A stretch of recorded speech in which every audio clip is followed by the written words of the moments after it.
माध्यमातून एक्सरसाइज जी आहे ती महाराष्ट्रात सुरू झाली आहे. मॅपिंग सुरू झालं. जून महिन्यापासून एन्युमरेशन फॉर्म देण्यात येणार आहे. तर आम्ही आज कलेक्टरला काँग्रेस पक्षाच्या माध्यमातून आमचे शहर अध्यक्ष, जिल्हाध्यक्ष, सगळे तालुका अध्यक्ष, सगळे ब्लॉक अध्यक्ष आम्ही भेटलो आणि कलेक्टरना निवेदन दिलं आणि विनंती केली की SIRची प्रक्रिया ही महाराष्ट्रात आणि सोलापुरात ही पारदर्शक झाली पाहिजे.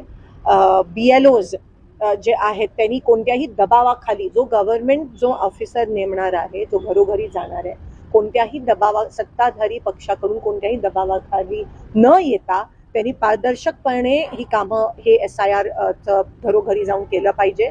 त्यासोबत जी नावं केली जाणार आहेत मुद्दामून, त्याच्यावर आम्ही शंका व्यक्त केली. त्या नावाची पण यादी आम्हाला प्राप्त झाली पाहिजे. तुमच्या माध्यमातून मी सर्व मतदारांना विनंती करते की हे जे BLOज आहेत ते तुमच्या घरी एकदा नाही 3दा येणार आहेत. पण अशी पण शंका वाटते की जे विरोधी पक्षाचे मतदार आहेत त्यांच्या घरी जाणारच नाहीत. म्हणून मतदारांनी सतर्क राहावं. एन्युमरेशन फॉर्म हा सगळ्यांनी भरायला पाहिजे. जरी तुम्ही आधी मतदान केलं असाल तरीही EF एन्युमरेशन फॉर्म हा सगळ्यांनी भरणं गरजेचं आहे. त्या BLOला सहकार्य करा. जर BLOनी दबाव आणला किंवा तुमचं नाव वगळण्याचा प्रयत्न केला तर लगेच आम्हाला तुम्ही आमच्या संपर्कात येऊ शकता. पण सगळ्या मतदारांनी ह्या बाबतीत सतर्क राहणं, दक्षता घेणं महत्त्वाचं आहे. आणि BLOज आणि कलेक्टरना विनंती करते की कोणत्याही दबावाखाली न येता ही प्रक्रिया अतिशय पारदर्शकपणे झाली पाहिजे. आमच्या पण BLAना सोबत घेऊन प्रत्येक ठिकाणी जाणं गरजेचं आहे. घरी जाण्यासाठी नकार येतात अनेक वेळेस. आणि दुसरं जे आहे की मतदार यादीमध्ये 2002च्या यादीमध्ये त्यांची नावं अनेकांची सापडत नाहीत. अनेक तक्रारी त्याच्या बाबतीत आहेत. BLOची नावं जाहीर झाली पाहिजे आणि मतदार यादी पण BLOची नावं जाहीर झाले, सगळ्यांकडे लिस्ट आहे, पण ती पब्लिकली वृत्तपत्रामध्ये ती जाहीर झाली पाहिजेत. त्यासोबत मतदारांनी पण सतर्क राहणं की कारण का प्रचंड दबाव येणार आहे. प्रचंड ह्या ठिकाणी नावं कट करण्याचा प्रयत्न आणि षडयंत्र हे सत्ताधारी करणार आहेत, जसं आपण बंगाल आणि बिहारमध्ये बघितलं. म्हणून जर मतदार सतर्क राहिला आणि आम्ही पक्षाच्या माध्यमातून पण सतर्क आहोत, पण आम्ही सतत प्रशासनावर पण दबाव निर्माण करणार आहोत.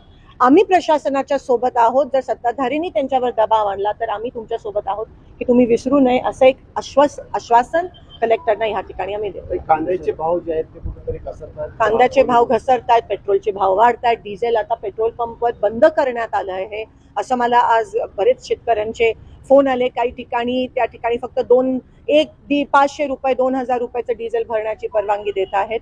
त्यासोबत खत पण त्या ठिकाणी बंद, शेतकऱ्यांना मिळत नाहीये. हे सगळं सुरू असताना आम्ही उद्या एक जन आक्रोश रस्ता रोको मार्केट यार्डामध्ये सगळे शेतकरी, कारण का जसं मी म्हणाली डोक्यावरनं पाणी गेलं आणि आता लोकांमधून तुम्हाला उद्रेक आणि उठाव, त्याचं पहिलं पाऊल कॉक्रोच जनता पार्टी होतं, पण आता रस्त्यावर पण लोक उतरल्याशिवाय राहणार. सोलापूरच्या बाजारामधली एक पावती भरली शेतकऱ्याची 300 रुपये त्या शेतकऱ्याला भरावे लागले कांद्याचं. आणि अशी एवढी वाईट परिस्थिती आहे आणि कोणाचंही लक्ष या ठिकाणी नाही आहे. आपल्याला दिसून येतं सत्ताधारी मस्त आहेत आणि शेतकरी त्रस्त आहेत. तुम्ही काँग्रेस जनता पार्टीचा उल्लेख केला. त्यांनी संस्थापकाला जीवे मारण्याच्या धमक्या येत आहेत, त्यांच्या घराला पोलीस अमेरिकेत जाऊन मारण्याच्या पण धमक्या येत आहेत त्यांना. आणि तुम्ही बघू शकता की कोणत्याही प्रकारचा विरोध झाला की हे लोक कसे वागतात आणि अहंकारी किती झाले त्याच्यावरून कळतं. पण काँग्रेस जनता पार्टी ही सुरुवात आहे त्या रेव्होल्युशनची, त्या क्रांतीची. लोकांना व्यासपीठ अशी मिळत नाही म्हणून ते सोशल मीडियाचा आता वापर आणि 21 मिलियन फॉलोअर्स त्या काँग्रेस जनता पार्टीला मिळाले. ही सुरुवात आहे आणि हा उद्रेक तुम्हाला येणाऱ्या दिवसात दिसायला मिळेल. बघा.